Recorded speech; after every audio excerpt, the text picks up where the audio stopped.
अगर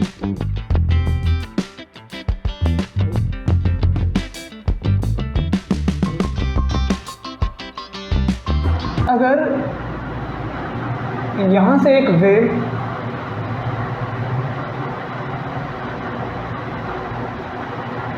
जो चलकर एक स्क्रीन तक पहुँचेगी, इसका नेचर देखिए।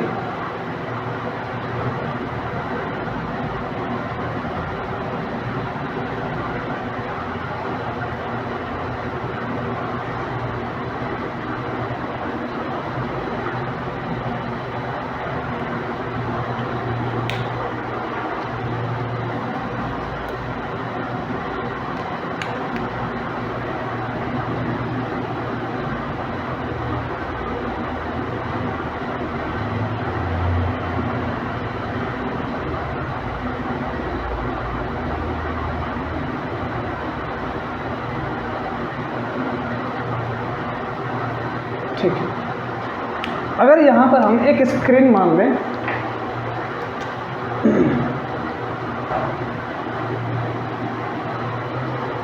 तो लास्ट टाइम मैंने आपको समझाया था कि मैं दो सेपरेट वेव बनाऊंगा, लेकिन असल में क्या होगा, वो एक साथ आ रही होंगे ना मर्ज करने एक पॉइंट पर, तो उससे हमें एक इंटरफेरेंस मिलेगा। अब वो डिस्ट्रक्टिव भी हो सकता है और कंस्ट्रक्टिव भी हो सकता है।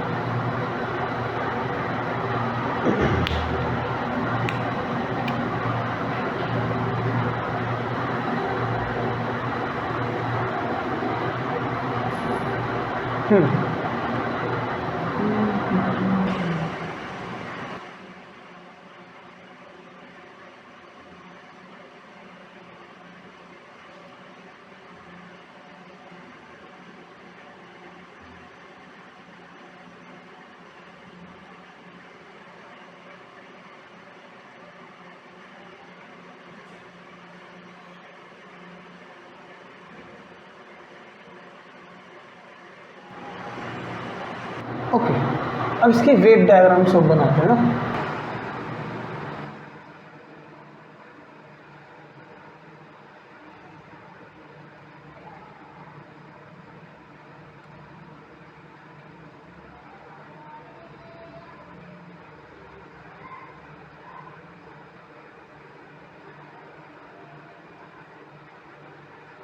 ठीक है,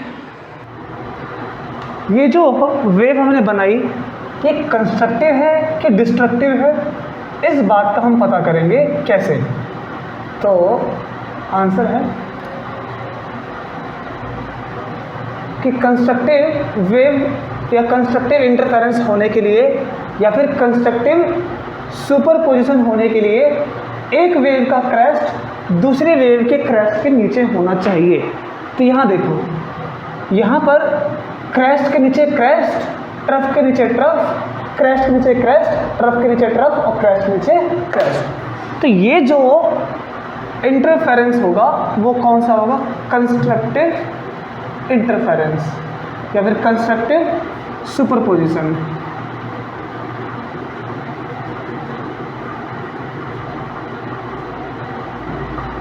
यही होगा ये।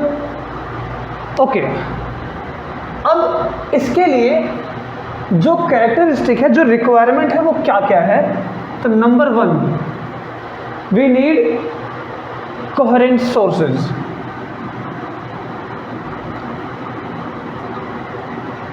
अब कोहेरेंट की मीनिंग आप समझते हैं, ठीक है। Coherent source. सेकंड, अब मोनोक्रोमेटिक तो ये ऑटोमेटिक हो जाएगी। इस कोहेरेंट सोर्स में क्या क्या चीजें आती हैं, तो आंसर है सेम फ्रीक्वेंसी। और अगर एक ही मीडियम में है तो इसकी वेवलेंथ भी सेम होगी। कौन सा फॉर्मूला गवर्न करता है, ये स्पीड ऑफ लाइट वाला, speed equals to distance upon में टाइम। अगर फ्रीक्वेंसी सेम है, स्पीड में भी कोई चेंज नहीं है, तो वेवलेंथ भी इसकी सेम होगी। अच्छा, दूसरी बात, इस कंस्ट्रक्टिव सुपरपोजिशन होने के लिए जो नेसेसरी है वो मैथमेटिकली अप्रोच क्या होगी। मैथमेटिकली कैसे समझेंगे कि ये सुपरपोजिशन प्रिंसिपल कंस्ट्रक्टिव है। क्यों मैथमेटिकली, तो आंसर है कि मैथमेटिकली हमें ये पक्का हो जाएगा कि हाँ चलो ऐसे जब होगा या फिर हम सोर्स को यहाँ रखेंगे तो कंस्ट्रक्टिव बनेगा। अगर वो आगे पीछे रहेगा तो कितना उसमें क्या चेंज रहेगा कि वो डिस्ट्रक्टिव बनेगा। तो मैथमेटिक्स आपको ये अलाउ करती है कि जब आप मैथमेटिक्स के थ्रू कंस्ट्रक्टिव सुपरपोजिशन कर लोगे तो उस मैथमेटिक्स के ज़रिए आप उसके रिगार्डिंग जो भी एक्सपेरिमेंट चाहते हो वो एक्सपेरिमेंट के रिगार्डिंग हम जैसा डिजायर्ड रिजल्ट चाहते हैं वैसा मिल सकता है।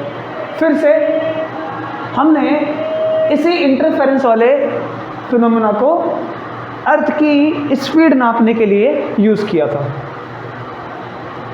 ठीक, अच्छा वहाँ पर क्या किया हमने, वहाँ पर हमें इनका फेज डिफरेंस सारी मैथमेटिक्स हमें पता थी तो वहाँ पर अर्थ की स्पीड हम निकाल सकते थे।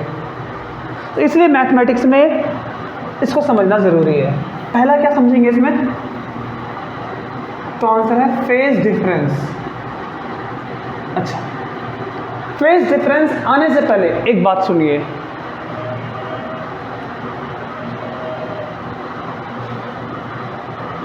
यहां पर कितना एंगल बनेगा 0, यहां पर कितना पाई, ये कितना पाई में π/2 ऐड करेंगे तो 3π/2,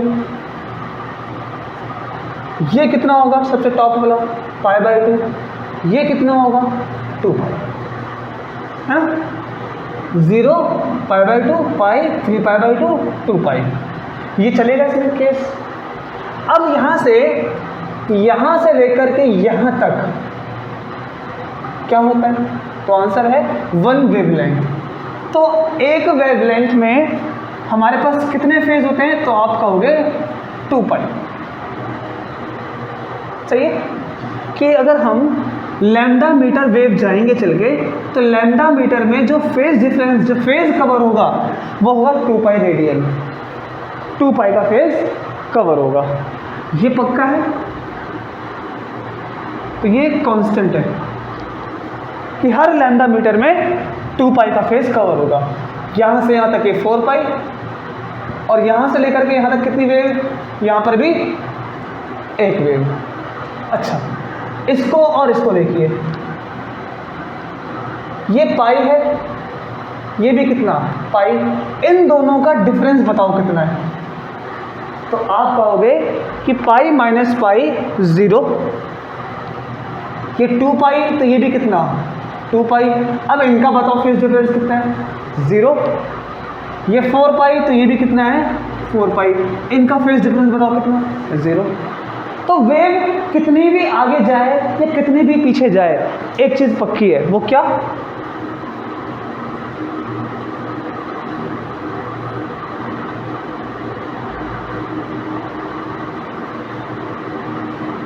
ये कांस्टेंट फेज डिफरेंस।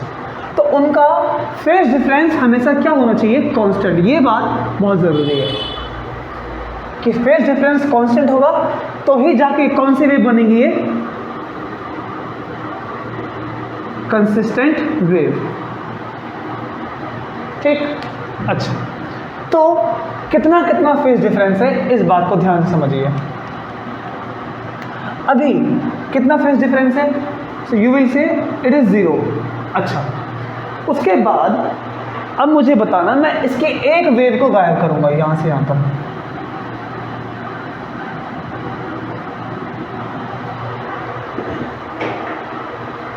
अब ये पाई हो जाएगा, ये 0, ये वाला पाई। देखो मैंने इसमें पूरी की पूरी 1 वेवलेंथ गायब की है। 1 वेवलेंथ क्यों, तो आंसर है कि अगर हम जो डिजायर्ड रिजल्ट चाहते हैं कंस्ट्रक्टिव सुपरपोजिशन के लिए, मैंने उसके लिए कितनी वेव गायब करी 1 वेव की। क्या ये कोई यूनिवर्सल है, कोई यूनिवर्सल ट्रूथ, तो आंसर है नहीं। ये आपको समझने के लिए मैं कर रहा हूं क्योंकि इसकी मैथमेटिक्स अभी आगे भी आएगी एक तरीके से। अगर आपको कंस्ट्रक्टिव सुपरपोजिशन चाहिए तो ऐसे मिलेगा कि एक सोर्स यहां पर है तो दूसरा यहां पर होना चाहिए, कितनी दूरी पर, तो आंसर है कंस्ट्रक्टिव पाने के लिए, वर्ड बहुत इंपॉर्टेंट है, कंस्ट्रक्टिव सुपरपोजिशन पाने के लिए हमने इसमें फेज डिफरेंस कैसे कैसे सेट करेंगे, तो सुनो, मैंने 1 क्यों गायब करी, ध्यान समझना। क्रेस्ट के नीचे क्रेस्ट, ट्रफ के नीचे ट्रफ, क्रेस्ट के नीचे क्रेस्ट, कौन सा सुपरपोजिशन है, कंस्ट्रक्टिव। अब बताओ कि फेज डिफरेंस कितना है, वो 2 है, ये 0 है, ये 3 पाई और ये 1 पाई, बताओ कितना डिफरेंस है। तो आंसर है 2 पाई माइनस 0 2 पाई, 3 पाई माइनस पाई 2 पाई। फिर से अगर मैं इस बार वेव को फिर से 1 गायब करूं, और क्यों, क्योंकि मुझे क्या चाहिए, कंस्ट्रक्टिव सुपरपोजिशन के लिए मैथमेटिक्स। अब बताना, ये 4 पाई ये 0 पाई, कितना डिफरेंस, 4 पाई का। ऐसे करके ये चलता रहता है, n पाई नहीं, यहां पर क्या होना चाहिए 2n पाई, क्योंकि ये कैसा मल्टीपल है, तो आंसर है ये इवन मल्टीपल है। और इवन मल्टीपल की जनरल फॉर्म क्या होती है, जनरल फॉर्म होती है 2n पाई। अब n की वैल्यू कितनी कितनी रखोगे, सो आंसर है n equals to 1 2 3 4 up to infinity. ये पॉजिटिव इंटीजर है, ठीक है। 1 रखेंगे तो 2 पाई आ जाएगा ये वाला, ठीक है। हम यहाँ पर इसको 0 भी रख सकते हैं, ये 0 करेंगे तो 0 वाला। 4 पाई अगर हमें 2 रखेंगे n की वैल्यू तो मिल जाएगा 2 2 जा 4 पाई, 3 रखेंगे तो 2 3 जा 6 पाई। तो ऐसे करके ये जो केस बन के देगा हमें, ये केस किसके लिए पॉसिबल है, तो आंसर है ओनली फॉर कंस्ट्रक्टिव सुपरपोजिशन। अगर मैं इसी वेव में से मैं इसको एक डिस्ट्रक्टिव के लिए बनाना चाहूँ तो वो भी कर सकता हूँ मैं, ठीक है। अभी इसकी एक कैसे वर्क करता है we will see about it. अच्छा, अगर ये फेज डिफरेंस की मैथमेटिक्स समझ में आ गई तो नंबर 3 एक और मैथमेटिक्स है, वो है पाथ डिफरेंस की।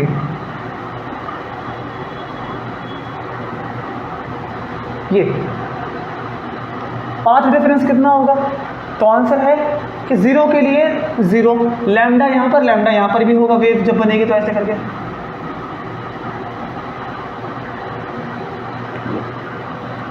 ठीक है।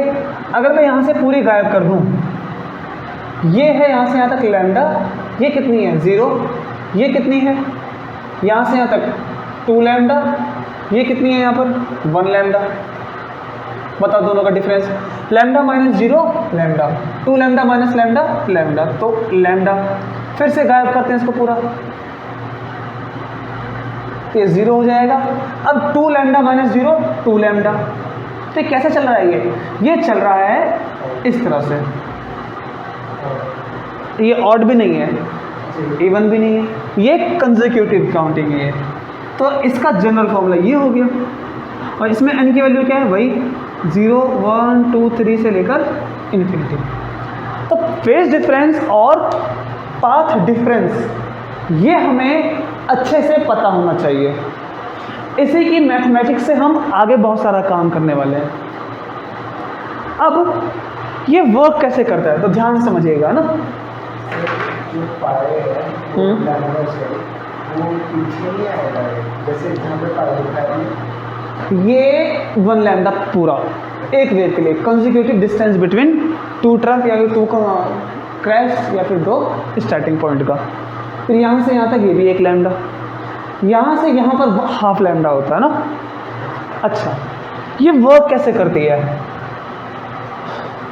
तो आंसर है इसको समझने के लिए चलो हम एक वीडियो प्ले करते हैं, ठीक है।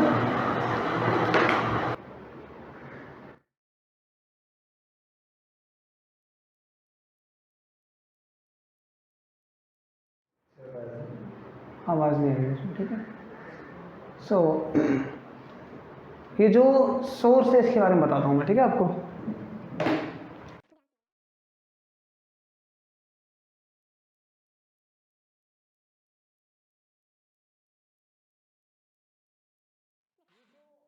सोर्स आप देख रहे हैं, ये वाला, ये आपका मोनोक्रोमेटिक कोहेरेंट सोर्स, एक लाइट का सोर्स है।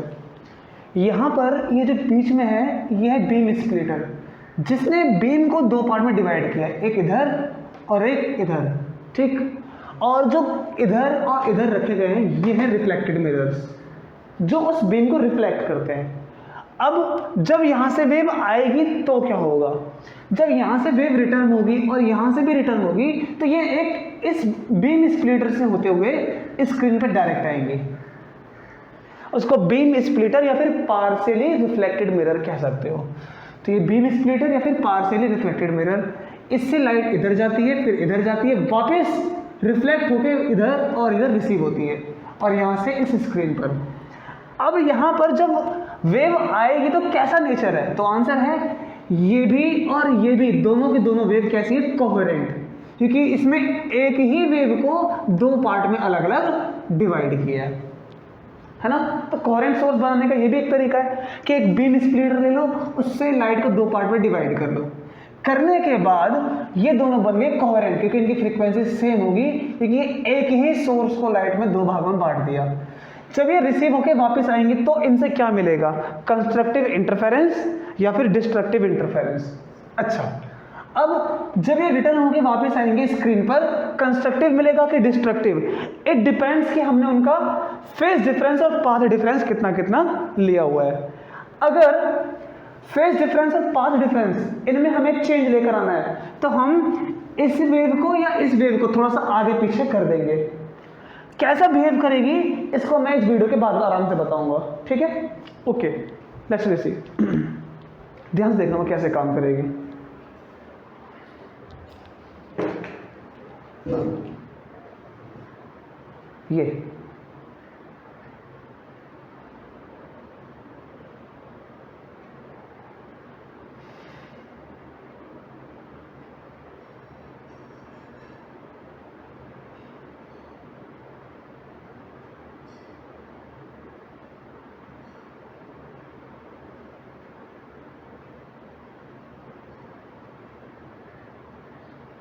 ये constructive destructive constructive destructive continue हो रहा है उन मिरर के मूव करने से। स्क्रीन पे देखो, डार्क ब्राइट कंटिन्यू हो रहा है ना। So this is your interference which is form due to constructive and destructive superposition. Constructive interference और डिस्ट्रक्टिव इंटरफेरेंस ये काम कैसे कर रहे थे ना, जब हम इस वेव को बनाते हैं,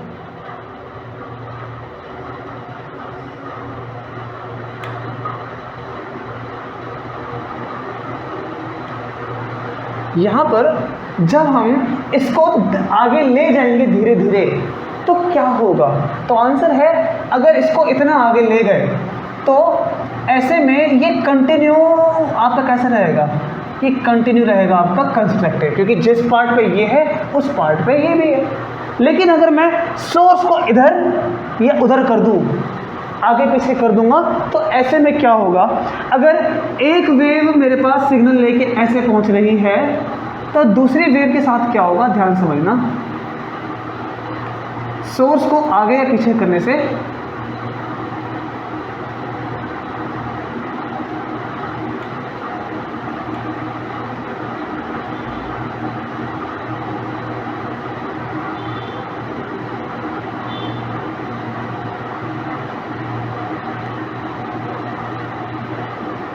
देखो, जब इसको हम आगे या पीछे करेंगे तो क्रैस्ट के नीचे ट्रफ जब आएगा वो धीरे धीरे करके आएगा।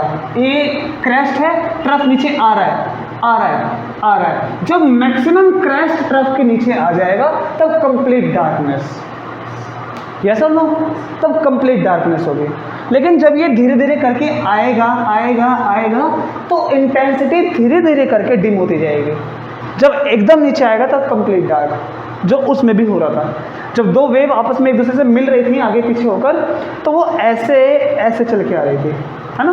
तो धीरे धीरे करके उसमें डिम या धीरे धीरे करके ब्राइटनेस बढ़ेगी। ओके, अगर ये जो हमने बनाया कि डिस्ट्रक्टिव सुपरपोजिशन होता तो इसकी क्या मैथमेटिक्स होती, फेज डिफरेंस की और पाथ डिफरेंस की। ये तो मैंने यहाँ पर आपको जनरली छोटा सा एक तरीका बता देते समझने के लिए। इसको हम एक दूसरे केस से भी समझेंगे। मैं इसको डिस्ट्रक्टिव बनाता हूँ।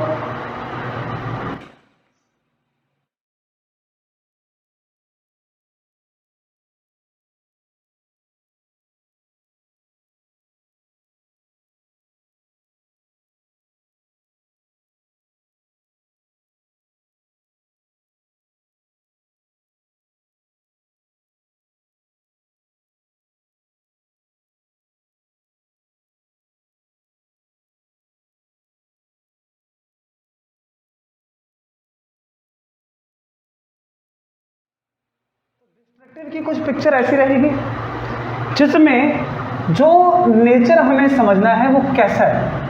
So look at it carefully कि इसका नेचर कैसा दिखता है आपको। यहाँ पर कंस्ट्रक्टिव, उसके नीचे डिस्ट्रक्टिव, ट्रफ, उसके नीचे क्रेस्ट, क्रेस्ट नीचे ट्रफ, ट्रफ के नीचे crest, crest trough, trough crest. तो डिस्ट्रक्टिव है। अगर ये डिस्ट्रक्टिव सुपरपोजिशन है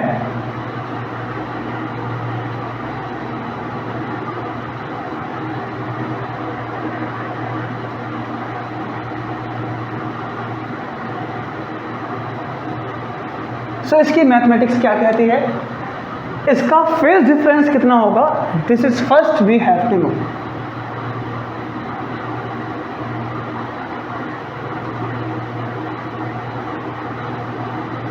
फेज डिफरेंस यहाँ पर 0 है, यहाँ पर भी 0, चलो अब ठीक है ये।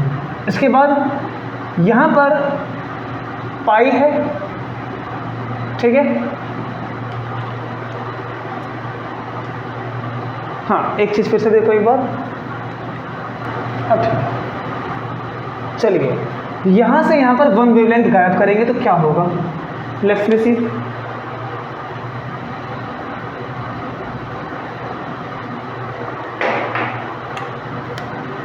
ये कितना, 0 पाई, ये 1 पाई, करेक्ट। अब यहाँ से बताओ, ये 3 पाई माइनस 0 पाई, 3 पाई, 2 पाई माइनस पाई, ये 4 पाई माइनस पाई, कितना आएगा। तो इनका फेज डिफरेंस है 3 पाई का, ठीक है, ओके। इस तरीके से अगर इसका पैटर्न हम आगे बढ़ाएं तो ये ऑड मल्टीपल बनता जाएगा 5 पाई इस तरह से। और ऑड मल्टीपल के लिए जनरल फॉर्मूला क्या होता है, तो आंसर है कि इवन मल्टीपल में या तो 1 ऐड कर लो या फिर 1 माइनस कर लो। अगर हम इसमें इवन मल्टीपल की बात करें जो कि 2n, इसमें से 1 अगर माइनस कर दें तो भी क्या हो जाएगा, ऑड मल्टीपल। क्यों हो जाएगा, ध्यान से देखो एक बार। 2n की जगह पे 1 लेते हैं तो कितना आएगा, 2 1 जा 2, 2 में से 1 गए 1। इसकी जगह पे 2 लेते हैं तो कितना आएगा, 2 जा 4 माइनस 1 3। तो इवन मल्टीपल में से 1 को ऐड करो या 1 को गायब करो तो आपका क्या आता जाएगा, ऑड मल्टीपल। इसको माइनस क्यों किया, प्लस क्यों नहीं, तो सुनो। अगर हम यहाँ प्लस करते और यहाँ n था, अगर हम n की वैल्यू को 0 लेते तो कितना आएगा, 2 इंटू 0 0, 0 प्लस 1 1 पाई, ऐसा कुछ, ठीक है। तो हम अगर ये 1 पाई से स्टार्टिंग है तो इसमें हम +1 भी ले सकते हैं करने के लिए। +1 एंड -1 अभी के लिए आप इसमें कोई फ़र्क नहीं समझोगे, क्योंकि आगे जब हम पढ़ेंगे इसके लिए तो हमें समझ में आएगा कि +1 करना चाहिए था कि -1। For now if it is starting from pi so we will take plus. अगर ये 0 से स्टार्ट होता, ठीक, या फिर उससे पहले से स्टार्ट होता, जैसे मेरे कहने का मतलब अगर हम इसको माइनस कर लें तो बताओ कितना आंसर आएगा, माइनस का पाई, ये आंसर आएगा। और हम माइनस यहाँ पर नहीं ले सकते। अगर हम n की वैल्यू 1 2 3 इस तरह से लेना चाहते हैं 1 से लेकर, तो हमें यहाँ प्लस करना पड़ेगा। और अगर 1 से नहीं ले रहे हैं, या फिर बाय मिस्टेक अगर हम n की वैल्यू 0 से ले, यहाँ पर 0 1 2, अगर 0 से काउंट करना चाहते हो तो ये वर्क अच्छे से करेगा। और अगर 1 से काउंट करते हैं तो हम माइनस भी ले सकते हैं। क्यों ले सकते हैं, ध्यान से देखो एक बार।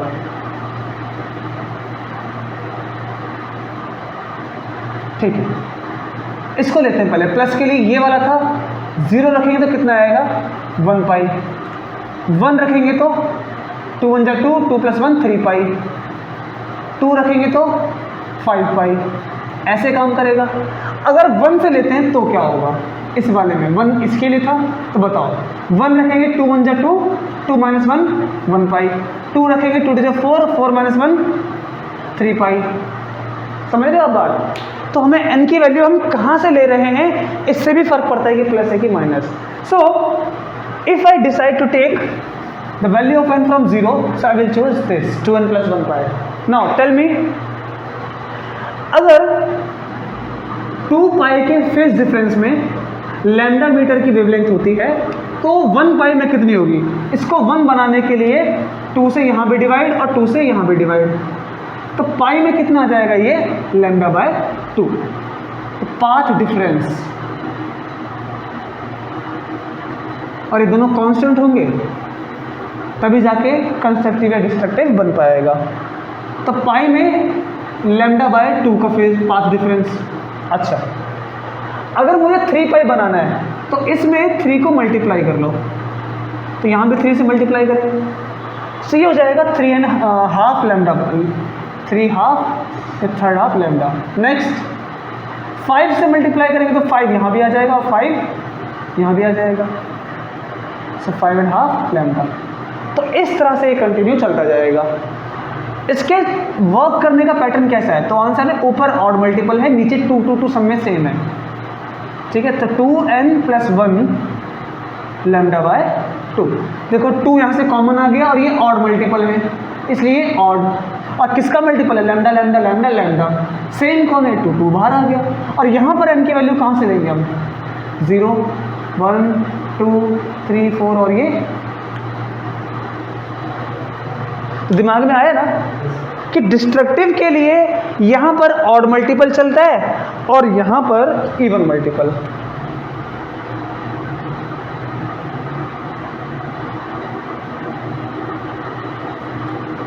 और ये ऑड मल्टीपल। अभी आप डिफ्रैक्शन पढ़ोगे आगे, डिफ्रैक्शन में केस थोड़ा सा अलग हो जाता है। ये कौन सा केस है, तो आंसर है ये है इंटरफेरेंस। इंटरफेरेंस है इसीलिए इसमें ऑड इवन हम समझ रहे हैं, लेकिन डिफ्रैक्शन आ जाएंगे तो वही इवन ऑड बन जाएगा और ऑड वाला इवन बन जाएगा। अच्छा, इन सब के बाद इनकी मैथमेटिकल एनालिसिस, इसके बाद की कॉम्प्लेक्स थोड़ी सी एक मैथमेटिक्स है, वो देखते हैं क्या आएगी। सो लेट्स वी सी।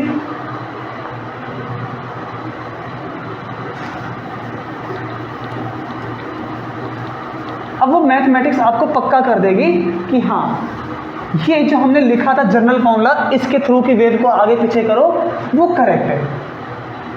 तो कैसे करेंगे काम, just look at here.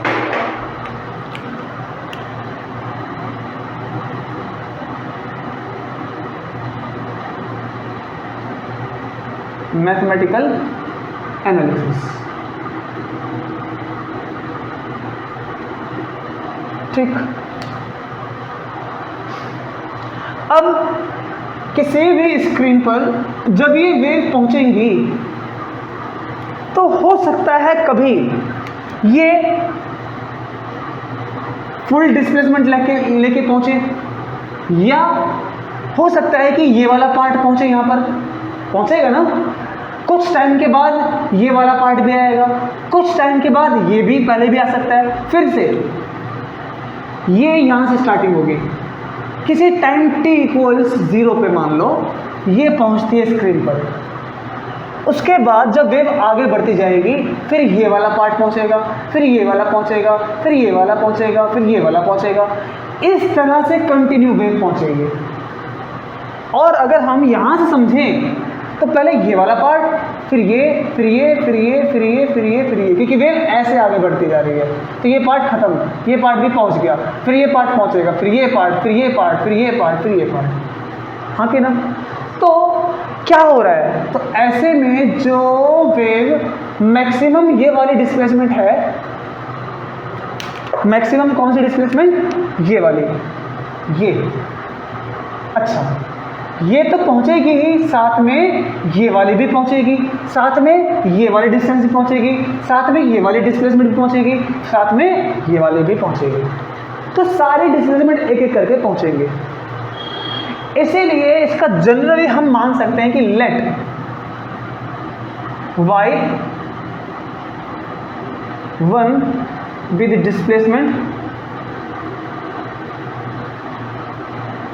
reaching the screen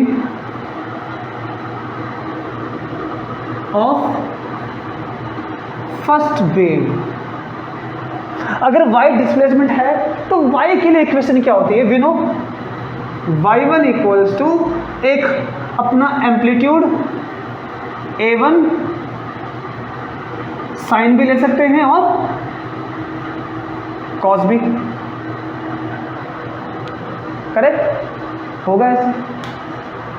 हम यहाँ पर टाइम को सब में सेम लेके मानते हैं कि दोनों की दोनों साइमल्टेनियसली पहुँच रही है, तो t1 t2 नहीं रहेगा, t रहेगा। अब दूसरी वेव पहुँचेगी, उसके displacement y2 a2 cos omega t। अब दोनों का फेज सेम हो, ये कंपलसरी तो नहीं है ना, हो सकता है लेकिन सेम हो ये ज़रूरी नहीं है। इसीलिए ये मान लेते हैं कि जो दूसरी वाली वेव है वो किसी फाई फेज से आगे की ओर चल रही है या फिर पीछे चल रही है। पीछे चलेगी तो क्या लेंगे, माइनस, आगे चल रही है तो प्लस, और सेम चल रही है तो क्या लेंगे इसको, ये है ना। तो हम जब भी कभी फॉर्मूला डिराइव करते हैं या बनाते हैं तो हम किसी भी क्वांटिटी को जीरो मान के नहीं चलते, वो कुछ है ये मान के डिराइव करते हैं। जीरो हुआ तो जीरो रख दो, आए दिमाग में। इन दोनों की नेट डिस्प्लेसमेंट कितनी, superposition principle, y net will be equals to y1 plus y2, इनका वेक्टर सम, तो y1 प्लस y2। अब ऐसा मान लेते हैं कि इनके वेक्टर सम के लिए कि दोनों पहुंच रही है एक साथ साइमल्टेनियसली, तो बताओ y1 कितना, a1 cos ओमेगा t। दोनों का एम्पलीट्यूड सेम मान के चलते हैं, चलो हम अलग भी मान सकते हैं, हमने सेम कर लिया है, plus a cos omega T plus में 5। अगर मैं अलग मानता तो क्या होता, अलग मानता तो अलग से कर देंगे कैलकुलेशन, तो हम इसमें सारी की सारी कैलकुलेशन करेंगे। बेसिक क्या है, ये दोनों इसमें समझने के लिए ज़रूरी है कि ये हमें पता होना चाहिए, तब हम इसमें a1 a2 अलग माने, कैसे माने वो हम सॉल्व कर सकते हैं ना। अब यहाँ से क्या केस बनता है कि जो a है मैं इसको अगर कांस्टेंट ले लूँ तो क्या आएगा, cos omega T plus cos omega T plus 5। अब ये ट्रिग्नोमेट्री में किसका फॉर्मूला बन गया, cos c प्लस में cos d का फॉर्मूला। और cos c plus cos d का फॉर्मूला क्या होता है, याद है, मैं इसको डिराइव कराऊँ एक बार, चलो ठीक है, थोड़ी सी मैथमेटिक्स भी आ जाएगी इससे। इसका फॉर्मूला कैसे डिराइव करते हैं ध्यान समझना ना।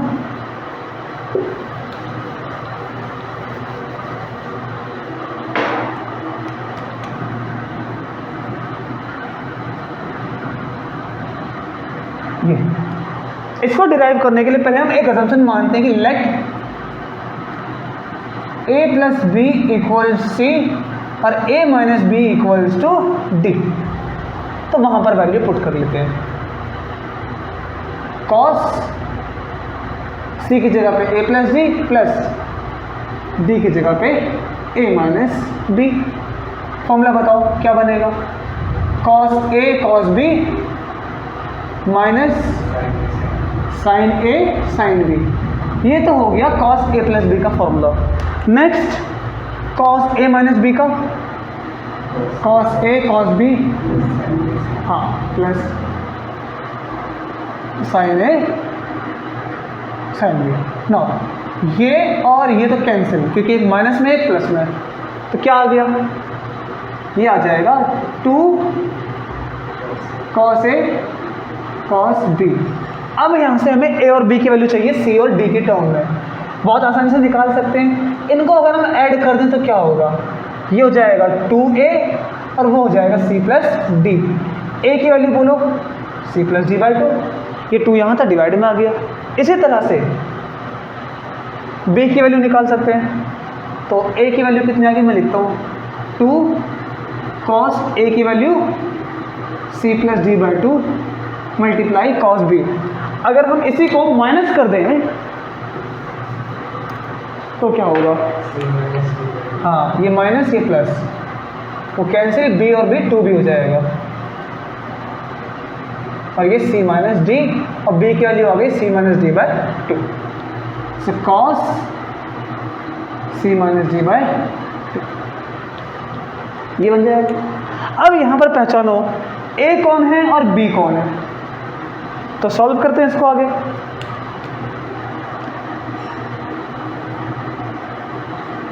y net equals to a जो कि एम्पलीट्यूड है constant, cos c plus d, इन दोनों को ऐड करो, omega T plus omega t, 2 omega T plus 5 divided by 2, तो 2 omega T plus 5 divided by 2, 2 इसके साथ भी बांट लो और 2 इसके साथ भी, क्या बचेगा, omega T plus 5 by 2, omega T plus 5 by 2 हम बांट सकते हैं, 2 दोनों का है। उसी तरह से माइनस कर लो, इसको माइनस करेंगे तो क्या होगा, ओमेगा टी माइनस में ओमेगा टी कैंसिल, बचेगा 5 बाई 2, माइनस का 5 बाई 2, कॉस इवन फंक्शन का प्लस का 5 बाई 2, कॉस इवन की वजह से ये प्लस का 5 बाई 2। ठीक है, अब यहाँ से ये 1 2 3 ये तीनों मल्टीप्लाई में है, तो ऐसे लिख सकते हैं कि a cos 5 by 2 cos omega T plus 5 by 2 लिख सकते हैं। अब मुझे एक चीज़ बताना कि कोई भी जनरली डिस्प्लेसमेंट की इक्वेशन क्या होती है, एक एम्पलीट्यूड और एक हार्मोनिक फंक्शन। हार्मोनिक फंक्शन कौन से, जो अपने आप को रिपीट करते हैं।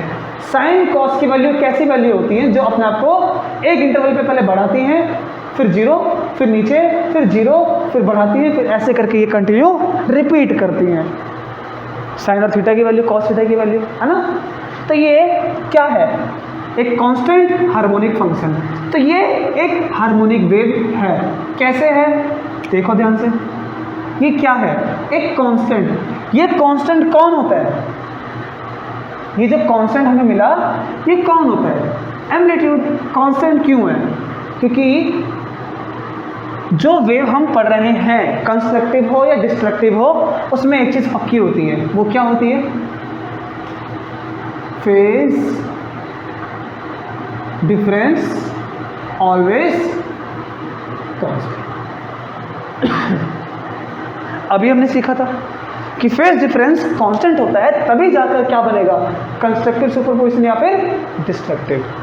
तो ये कांस्टेंट एम्पलीट्यूड कांस्टेंट, तो क्या होगा, पूरा का पूरा कांस्टेंट। इस कांस्टेंट को इससे कंपेयर करो, ये एम्पलीट्यूड है तो वो भी क्या होगा, एक एम्पलीट्यूड, नेट एम्पलीट्यूड। ये किसी पे डिपेंड नहीं करेगा क्योंकि ये कांस्टेंट है। और ये क्या है, हार्मोनिक फंक्शन। ठीक है, अच्छा, तो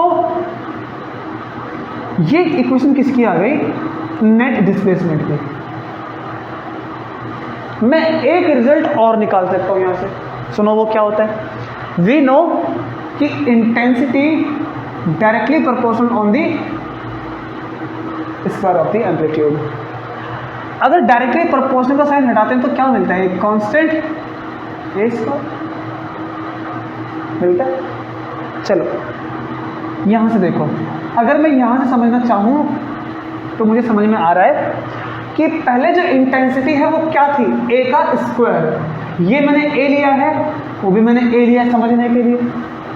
तो यहाँ पर अभी इंटेंसिटी कितनी है, अगर ये ए है तो यहाँ की इंटेंसिटी कितनी है, रूट में आई, रूट आई।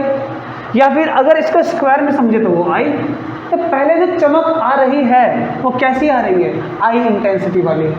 फिर से हमने जब वीडियो में देखा था, जो वेव ऐसे करके प्रोपेगेट कर रही है वो कैसे इंटेंसिटी लेकर आ रही है, आई। जब दोनों सुपरपोज कर रही हैं तो क्या हो रहा है, सुपरपोज करने से इंटेंसिटी बढ़ जाती है। देखो ये चीज क्या दिखाती है, वाई नेट बता रहा है कि दोनों ने क्या किया है, सुपरपोज। क्यों, पढ़ो, ये क्या है, ये क्या है, सुपरपोज की कंडीशन है ना।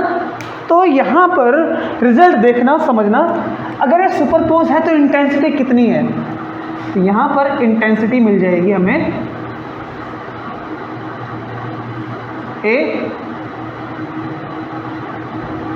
और यहां पर एक cos π/2, ये स्क्वायर और ये π/2 मिल जाएगा। 9 तो I will be directly proportional to a² cos² π/2, क्योंकि ये a cos π/2 था।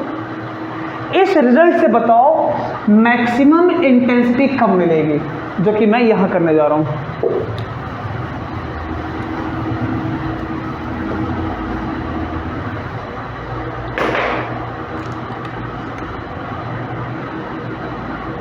केस 1, मैक्सिमम इंटेंसिटी हमें पता है कब मिलेगी, जब इस पूरे टर्म की वैल्यू कितनी होगी, 1/4। रख के देखते हैं। तो cos स्क्वायर π/2 1 के इक्वल कब होगा, तो आंसर है जब पाई कितना होगा, 0। हाँ कि नहीं। अच्छा, और कब होगा केस, तो आंसर है कि एक तो 0 पे तो होगा है ना, तो उसके बाद किस पे 0 होगा, 2 पाई पे, क्योंकि पाई पे तो ये माइनस का 1 हो जाता है, तो हमें क्या लेना पड़ेगा, 2 पाई है ना। हाँ, फिर 2 पाई इसको स्क्वायर हो जाएगा, प्लस हो जाएगा। तो एक 0 पे, एक 2 पाई पे, एक 4 पाई पे, एक 6 पाई पे, एक 8 पाई पे, जो हमने पहले देखा था केस। वो केस कौन सा था, 0, 2 पाई, 4 पाई, इस तरह से जो केस हमने देखा था, ये वाला। इस केस पर क्या होगा, इन केस पर intensity will be this a²। अच्छा, एक चीज थोड़ी सी और यहां पर,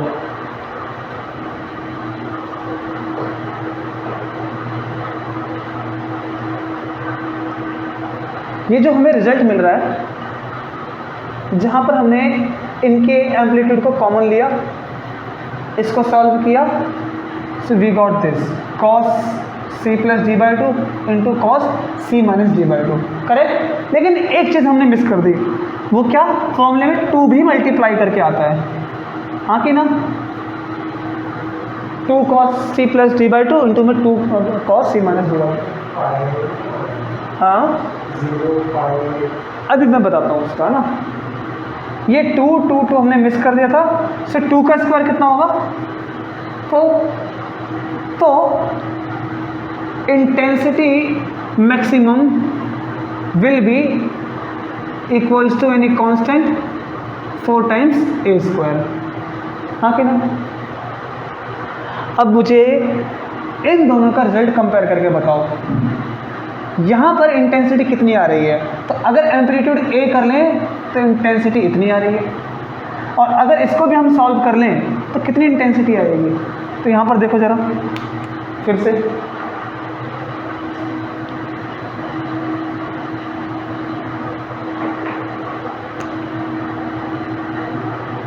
पहले आई इंटेंसिटी थी और अब कितनी इंटेंसिटी है? 4 टाइम्स। हाँ कि ना? कैसे? तो इसको लिख के देखो, जो 4a² है, क्या मैं उसकी जगह पे आई मैक्स नहीं लिख सकता? लिख सकता हूँ। या फिर मैं ऐसा कह लूँ कि I maximum will B 4a²। अगर मैक्सिमम इंटेंसिटी यहाँ पर आई थी सुपरपोज से पहले, तो सुपरपोज के बाद कितनी हो गई? 2 टाइम्स की 4 टाइम्स? 4 टाइम्स। और यही तो होता है, हमने देखा था, कल भी समझा था कि जब दो वेव सुपरपोज करेंगी तो आई और आई जुड़कर 2i नहीं होगा, बल्कि वो 4 टाइम्स होगा, जो कंजर्वेशन ऑफ एनर्जी के लॉ को वायलेट करता है। कैसे ठीक करेंगे इसको, कैसे समझेंगे, वो आगे देखेंगे। तो क्या समझा आपने कि सुपरपोज होने के बाद वेव जो है उसकी इंटेंसिटी 4 टाइम्स इंक्रीज हो जाती है जब दो मिलेंगी तो। And this is what happens. Okay, अच्छा हाँ, इसको देखो जरा एक बार ना। अगर हम यहाँ पर पाई लेते हैं तो कितना होगा? cos स्क्वायर π/2 90, वो कितना हो जाएगा? 0। वो तो नहीं चाहिए हमें 1 चाहिए। तो पाई नहीं लेंगे हम, फिर क्या लेंगे यहाँ पर? 2π, ताकि 2 से 2 कैंसिल करके दिखाता हूँ मैं एक बार। आ गया? फिर भी देखो, cos स्क्वायर, अगर पाई की जगह पे हमने पाई लिया 0, फिर cos 90 0। अच्छा, अगर हमने पाई की जगह पे 2π लिया और डिवाइड में 2, कितना होगा? -1 का स्क्वायर 1। समझ रहे ना? तो 3, अगर इसको 3π लेते हैं तो कितना होगा? 3π/2, अगेन 0। अब ये 0 होता कैसे है 3π/2? इसके लिए मैं आपको यूनिट सर्कल बताता हूँ थोड़ा सा। देखिए, ये सर्कल, ये 0, ये π/2, ये पाई, ये 3π/2, ये 2π। फिर साइकिल चलती है 5π/2, फिर 3π, इस तरह साइकिल चलती है। देखो ध्यान से, कॉस क्या होता है? तो कॉस हम मैथमेटिक्स में लिखते हैं बेस अपॉन हाइपोटेन्यूज। इसको प्लस या माइनस देखने के लिए हम केवल बेस को वेरीफाई करते हैं। अब मुझे बताओ कि बेस कब कब मैक्सिमम है? तो आंसर है अभी मैक्सिमम है, अभी मैक्सिमम है, अभी मैक्सिमम है, अभी मैक्सिमम है।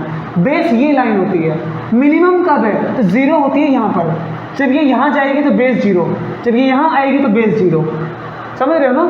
कि जब ये इधर रहेगी या इधर रहेगी तो यहाँ पर प्लस का 1 रहेगा x में। x ये मानो यूनिट सर्कल है, रेडियस 1 है ना? तो यहाँ से यहाँ पर प्लस का 1, यहाँ से यहाँ पर आएगी तो माइनस का 1, और बीच में क्या होता है? 0। अगर एक पार्टिकल यहाँ है तो इसकी फोटो परपेंडिकुलर ड्रॉ कर ली। ये क्या बता रही? ये लाइन जो मैंने अभी ड्रॉ करी, ये बता रही है इसकी बेस में कितना डिस्टेंस है इसका। कितना डिस्टेंस? अगर ये ऊपर चल के आता है, ये पार्टिकल इधर चल के आ गया, बताओ इसका बेस कहाँ पर है? इसका बेस के लिए परपेंडिकुलर लाइन x एक्सिस पर कितना बेस आया? 0। ये पार्टिकल यहाँ से चल के इधर आता है, यहाँ से x एक्सिस पर डिस्टेंस ये कितना है? ये डिस्टेंस रेडियस मैक्सिमम, फिर से रेडियस मैक्सिमम मिनिमम। तो 3π/2 पे कितना आता है? 0। और कौन से पे 0 आएगा? देखो 3π/2 के बाद ये मैक्सिमम 5π/2। हाँ कि ना? तो ये 5π/2 पे भी 0 होगा। और मैक्सिमम कब कब होगा? 2π, पहले पाई था 2π था, या फिर पहले 0 पे मैक्सिमम, फिर पाई पे मैक्सिमम, 2π पे मैक्सिमम, 3π पे, 4π पे, 5π पे। तो क्या हो रहा है? ये एक सीरीज चल रही है कंटिन्यू। अगर हम यहाँ पर सपोज इसको ध्यान से देखें कि cos स्क्वायर फाई की वैल्यू अगर मैं कितनी लूँ बताओ? तो आंसर है कि फाई की वैल्यू अगर पाई ले लूँगा तो खत्म हो जाएगा सब कुछ। तो मुझे पाई नहीं लेना है, इसलिए मैंने यहाँ पर पाई की वैल्यू पाई नहीं ली है, तो मैं कितनी लूँ? तो आंसर है 2 पाई, और नीचे डिवाइड में कितना है इसका? cos पाई, इसलिए पहले मेरा कौन सा पाई आया? 2 पाई। फिर से अब फाई की वैल्यू मैंने सोची कि 3 पाई ले लो। 3 पाई पे कितना होगा? पूरा फंक्शन बताओ कैसा आ रहा है? 3 पाई बाई 2, 3 पाई बाई 2 में 0। फाई को 3 पाई लेने से कॉस कितना बन रहा है? 3 पाई बाई 2, तो 0 आ जाएगा, खत्म। 0 वाला नहीं चाहिए मुझे, मैक्सिमम इंटेंसिटी चाहिए। अब फाई को मैंने लिया 4 पाई, 4 रखूंगा, डिवाइड में कितना है? 2, 2 से 2 कैंसिल, 2 पाई। कॉस 2 पाई, कॉस 2 पाई बोलो कितना है? 1। समझेंगे कहानी? ये थोड़ा सा कंफ्यूज आपको कर सकती है अगर आप ना समझो तो उसको, ये समझना ज़रूरी है, ठीक? अच्छा, अब इसके बाद मिनिमम इंटेंसिटी भी कैसे होगी आप समझ गए? तो आई मिनिमम कब कब होगा? जब हम